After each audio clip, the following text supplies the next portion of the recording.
before you actually started your first book, you were essentially homeless. Mm-hmm. And I remember you had stayed, I guess, at an extended stay in Woodland Hills, while you were between, apartments. Mm-hmm. The book came out. It started making, good money. Mm-hmm. You bought $1 million home Mm-hmm. in the Hollywood Hills? In Sherman Oaks Hills. Sherman Oaks Yes, Hills, okay, in the valley. Mm-hmm. You had a Range Rover and a high-end Mercedes. Mm-hmm. But then, years later, you actually found yourself back in that same, Mm-hmm. Cheap motel. Yep. What do you think, when you look back upon that, what do you think kind of went wrong that ended you up back in that place again? As if like none of that had ever happened. Yeah, it was the men. It was the men in my life. I've taken care of a lot of men. Mm-hmm. I have always, it's funny how I will date affluent men, but marry broke ones. I like to be in control. I like to be the breadwinner. I like to be the person who makes all the rules, the person who breaks all the rules. I like control. It's when it comes to men, maybe that's the thing. There's so many aspects of them, of affluent men, that you can't control. But with a man who doesn't have anything, you can control everything about him. And having the money and having the ability to take care of people and wanting to take care of people, that was the beginning of the end. Really, it was my first husband. Everything was fine before that. Your first husband was? My first husband was my first husband. Because we're not naming him in the book, I'm not naming him in interviews. Not that people don't know who he is. Okay, fair enough. That's not the reason why I changed his name. Because nothing else changed. Everything else about the situation is the same. There's a particular reason why I did that, and I'll talk about that in a second. Oh, okay. I see where you're going with this. Mm. Okay, so Aaron Mm-hmm. was spelled Aeron. Right. And the way that it's spelled in particular, in the beginning of the book, I gave you a definition of what that name is. Okay. Yeah. That's not his real name. Nope. Okay. But it's documented who that was. Absolutely. Okay, and that's why, because I was doing Google searches on that name and coming you can't back find it, yeah. with nothing. But now it all makes sense. Mm-hmm. Okay, I understand. But we can't actually mention his name. No, not in interviews, no. Not in interviews. Because it ruins the whole thing. Okay. But everybody knows who it is. Everyone knows who it is. Of course you do. Right. This book, Vindicated, was really about him. It started off with you, getting, essentially having to leave your apartment. Mm-hmm. And, he was there, and I think he punched a cabinet or something like that. Mm-hmm. And it ends with him as well, Mm-hmm. with him trying to come back. Mm-hmm. And that's why I say Vindicated seems to be about him. Yes. When he and I met, I was, essentially on top of the world. I had everything I wanted, but I didn't have what I thought society wanted me to have. And well, you better, get married and settle down, because you're that girl who has had a really wild, first of all, amazing single girl life. I did everything I wanted to do. I did everyone I wanted to do. And I did it all in my 20s, as you should, if you're going to do it. And then settle down by the time you're 30, which is the rule for women. By the time you're 30, you better be married and have a couple of kids and a house. And so by the time I was 30, before I was 30, I was married. I think that desperation, that need to make other people happy, to make society happy, put me in this, in this state of having to be in a relationship that wasn't good for me. And there were a lot of other things that helped fuel that relationship. The book started out with him, and it pretty much detailed how many years of a relationship? From 2007 is when we kind of start talking about that relationship, and the finale of that is in 2013. Okay. 6 years. Yeah. Okay, you're talking about a 6-year relationship. Now, in that relationship, you talk about a lot of abuse, chokings. Yes. And you actually say, hold on a second, let me just pull this up here so I get it right. You said that you felt like Aaron was going to kill me. Yes. And that was the fear of death was every day. It was always imminent, like it was just always there, and the force of the choking and passing out and all those things happened. So I never felt far from it. I never felt far from dying in that relationship. Okay. So I mean, the question is why stay in that relationship? It's my language. That's why it all goes back to the beginning. It's like asking someone, why do you speak English? Speak another language right now. Right now. Just speak some other language that no one's ever taught you. And speak it fluently and do it now.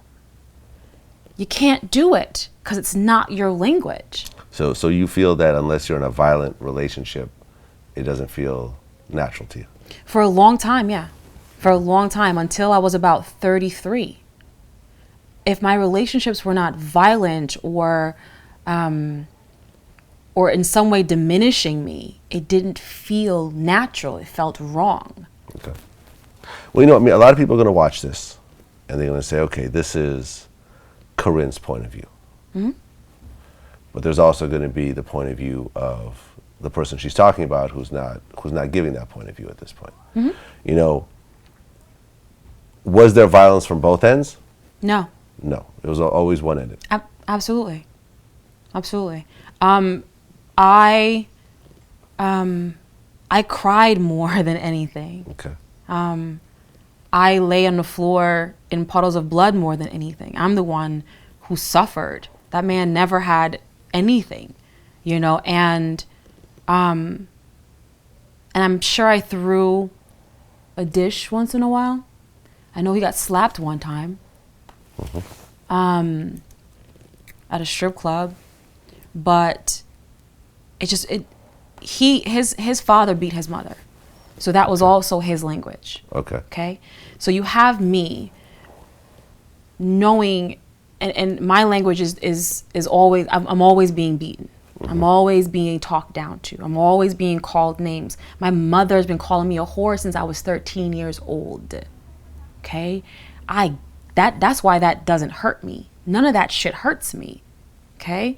And then you have a man who watched his father beat his mother, cheat on his mother repeatedly inside their home with close friends, babysitters, everybody. Mm-hmm. So now that's his language.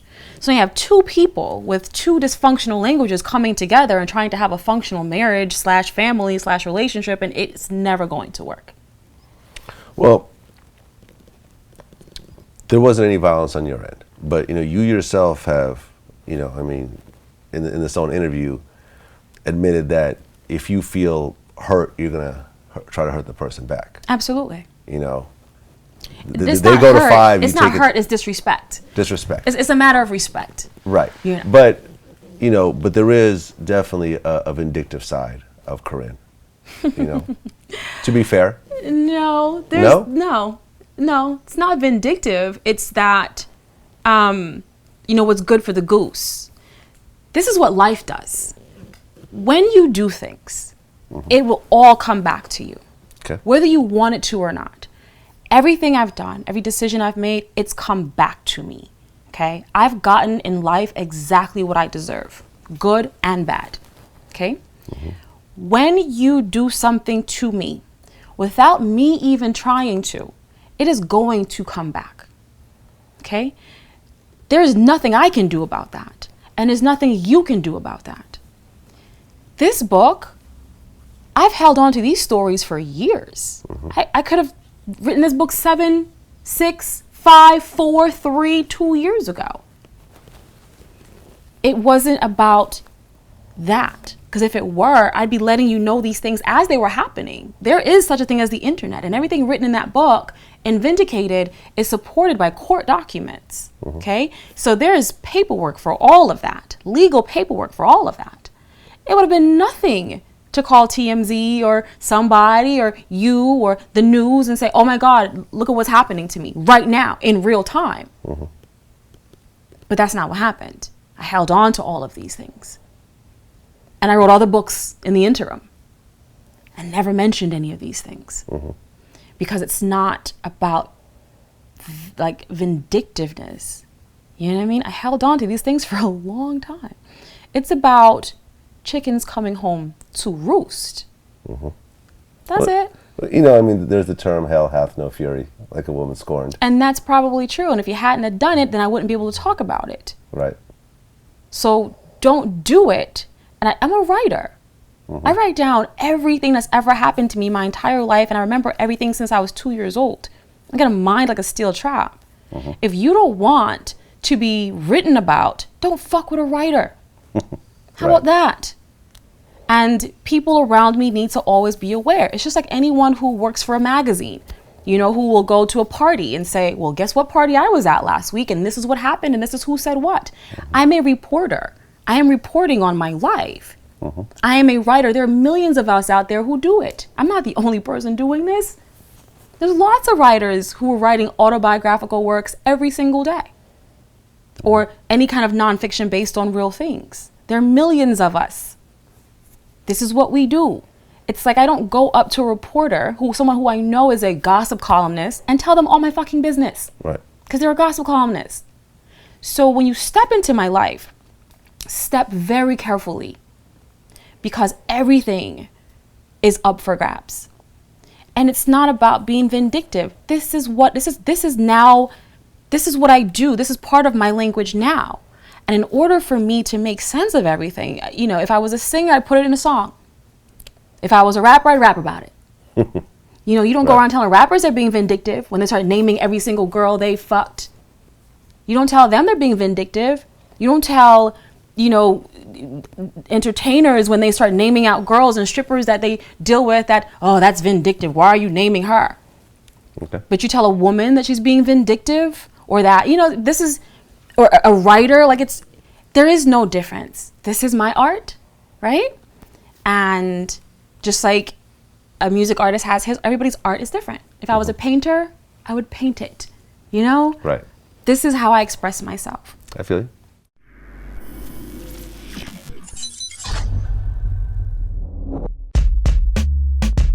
I mean, you know what's so funny, man? When it's been certain places Drake has come looking for me. Like when I guess it was the Breakfast. You know, sometimes a lot of times people will advertise the Breakfast Club is going to be somewhere, but it might be Envy and Angela, and I don't be there. I think celibacy is important right now for me because I'm trying to stay focused, and I want to smile more, and I want to be more into my music, and I want to be more into myself, and I want to just get to know myself better.